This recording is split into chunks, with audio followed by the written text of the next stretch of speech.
This episode of Crash Course is brought to you by Squarespace.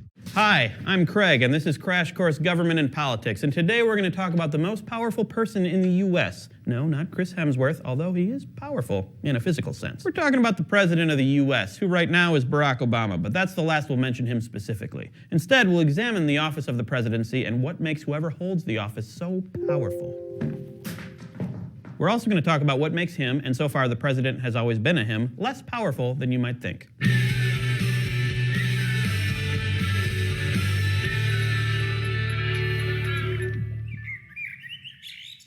So you might have noticed a trend in these episodes that we like to start with what the Constitution says about the branches of government. That's not just because it's what appears on tests or what strict constructionist Justice Scalia would want us to do. We start with the Constitution because it gives us a formal description of the branch, in this case the executive, upon which we can build. What do you mean, upon which we can build? That's nonsense. The Constitution is a limited document. It lays the framework and the rules, and that's all. All this extra stuff is an unconstitutional power grab. Oh, clone from the right. I was wondering what happened to you clones. That's a good point you make, but really, the world is more complicated than it was in 1787, and we need to have a more flexible government. The Constitution provides a framework for understanding it, but it needs to change with the times. Besides, if the president becomes more powerful than what's suggested in the Constitution, whose fault is that? Congress. That's who. Okay, clones, we get the picture. There's a debate about the role of the Constitution in setting up the government, and we're not going to solve it today. For now, we're going to start with the Constitution and what it says about the president. You win this round, clone from the right.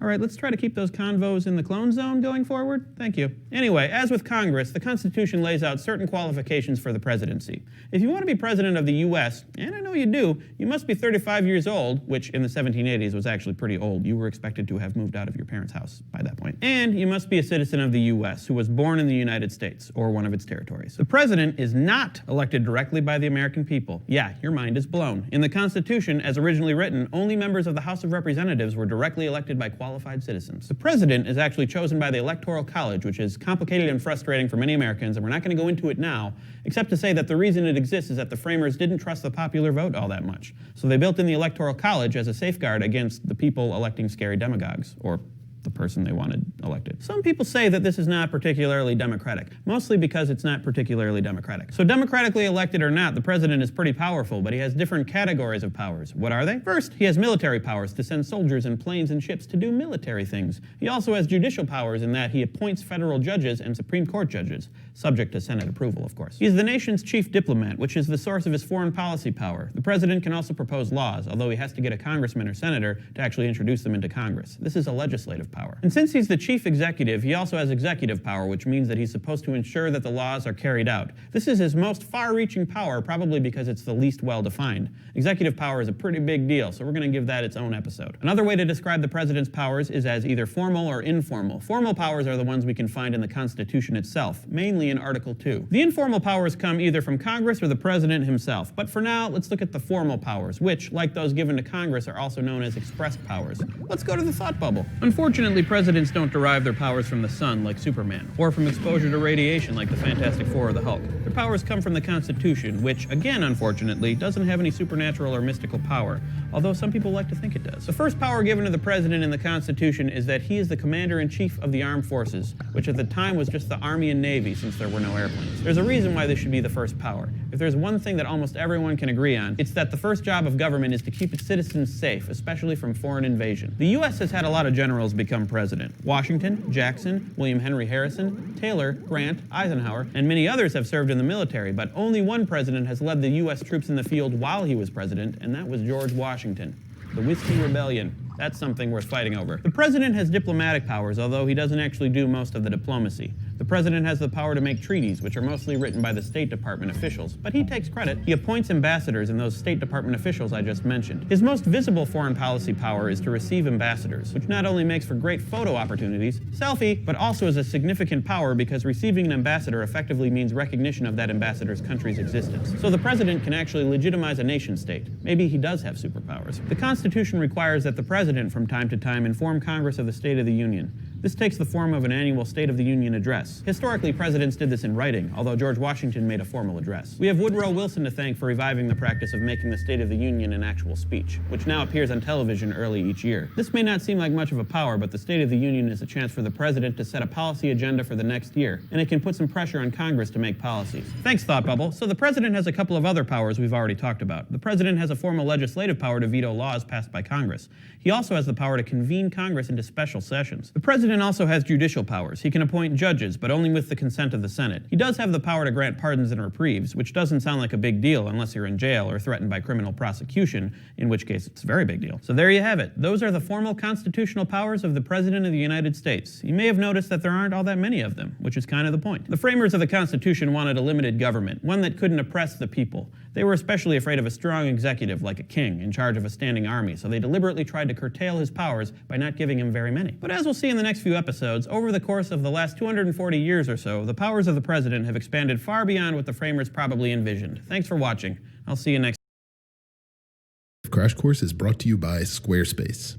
Hello, my name's Craig, and this is Crash Course Government and Politics, and today we're going to really figure out why the president is the most powerful man in the world. Okay, not really, I guess. Obviously, the reason he's the most powerful person in the world is he leads what's currently the most powerful nation in the world, and he can't really take credit for America's global position.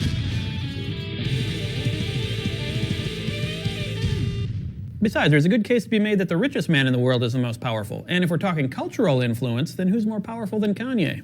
According to Kanye, no one. But rather than go down the rabbit hole of power and the secret cabal that actually runs the world, let's talk about the powers of the president that are not in the Constitution, at least not literally.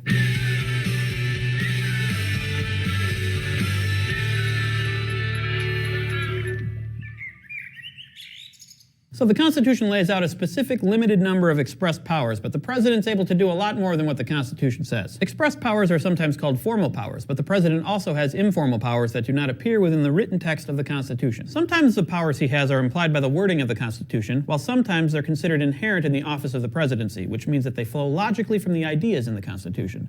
A little confusing, right? Well, maybe the Thought Bubble can explain. Let's start easy with an expressed power, which is not the same as an espresso power, which is what I'm currently running on. The Constitution says right here in the text that the president is the commander-in-chief of the Army and the Navy. This also implies that he can and perhaps will lead the armed forces when the nation is at war. It also implies that he can command the Air Force, even though it only mentions the Army and Navy. So far, so good, but what about when the nation is not technically at war? Remember that the Constitution gives Congress the power to declare war as a check on presidential power. But the president still has the inherent power to use troops, even when Congress hasn't actually formally declared war. Logically, if there's an immediate threat to the U.S. and Congress doesn't have the time or the opportunity to declare war, the commander-in-chief must be able to use force. So this power is said to be inherent in the office. The problem is that once you grant that the president must have the power to use troops, how do you limit him? What sorts of threats are so immediate and dangerous that the president should have free reign to send troops, other than Martian invasions or Taco Tuesday riots, obviously? If you look at most of the times America has sent troops into conflict, especially during the 20th and 21st centuries, it's been done with him acting as commander-in-chief without a formal declaration of war. We sent troops to Korea, Vietnam, Afghanistan, and twice to Iraq without Congress declaring war. And these are just the big ones. We're not even going to talk about Grenada and Panama and all the other small interventions. So is there any check on this power? After Vietnam, Congress tried to put on the brakes by passing the War Powers Resolution, which requires the president to get authorization to use troops within 60 days of when he first commits them, or else he has to bring the troops back. This sounds like a pretty powerful check, but in practice, Congress always authorized the president to use force. Thanks, Thought Bubble. Sometimes I use force without being authorized.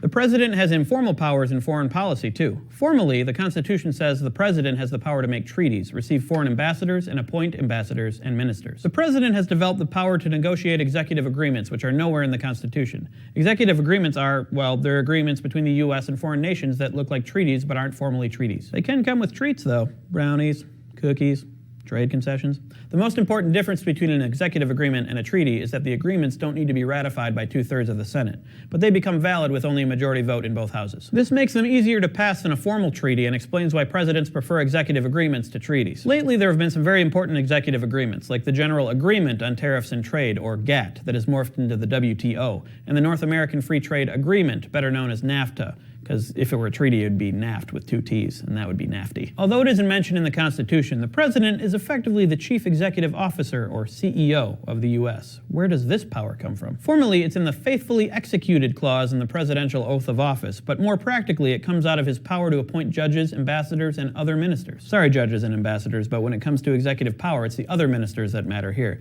because they're the cabinet secretaries and other heads of administrative agencies that make up the bulk of the government. The president chooses agency heads that agree with his policies, at least he hopes they do, so his appointments shape the political agenda. But more importantly, in appointing the ministers, the president assumes an inherent power to direct them and their agencies on how to implement laws. This makes sense. As anyone who's ever worked for a boss knows, once you're hired, you're sort of expected to know what your boss wants and to do it.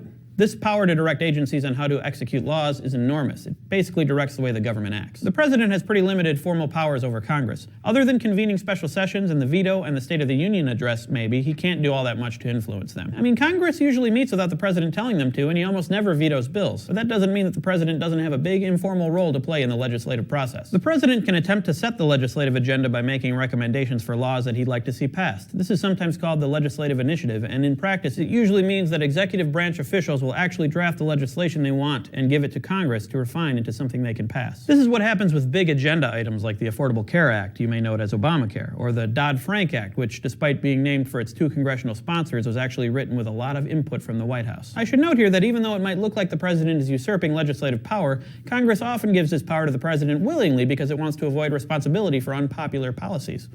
He said it. I didn't say it. He said it. Also, this is a pretty limited power for the president because he can't force Congress to pass anything even if he wrote it and says, please, please, please, please, please, and because the president's ability to move the agenda decreases as his popularity decreases. There's another legislative power that the president has that is probably the most important one. He can give executive orders. These are presidential directives or rules that have the force of law. Executive orders can be overturned by actual congressional lawmaking or by Supreme Court decisions. These executive orders allow the president to circumvent the legislative process and act unilaterally. Ideally, the president and Congress should work together, but come on! Sometimes the president decides to go it alone, because they don't work together that often, these days anyway. Some really important policies have been made by executive orders, including desegregating the military and the creation of the Environmental Protection Agency. But executive orders may not be as durable as a law passed through the normal channels. If the next president in office disagrees with the orders a president put in place, he or she can get rid of them just as easily as his or her predecessor put them in place. The other informal power the president has is kind of obscure, but also pretty important. The president can impound the funds that Congress has appropriated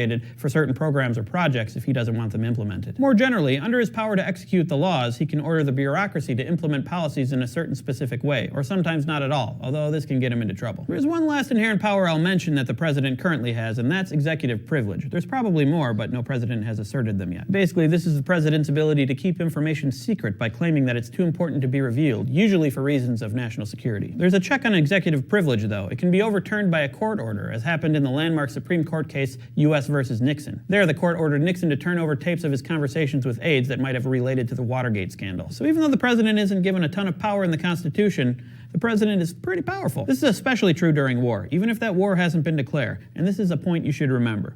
You should remember everything I say, but you should remember this too. Congress and the American people are usually willing to defer to the president on military matters, and the inherent powers of the commander-in-chief are enormous. Often, increased presidential power has been the result of the president seizing the initiative and expanding his own inherent or implied power. And once a president has established an implied power, the next president's very unlikely to do away with it. Oh, please, more power? No thank you. But just as often as presidents imply their own powers, Congress willingly hands over more power, and that's what we're going to talk about in the next episode. Thanks for watching.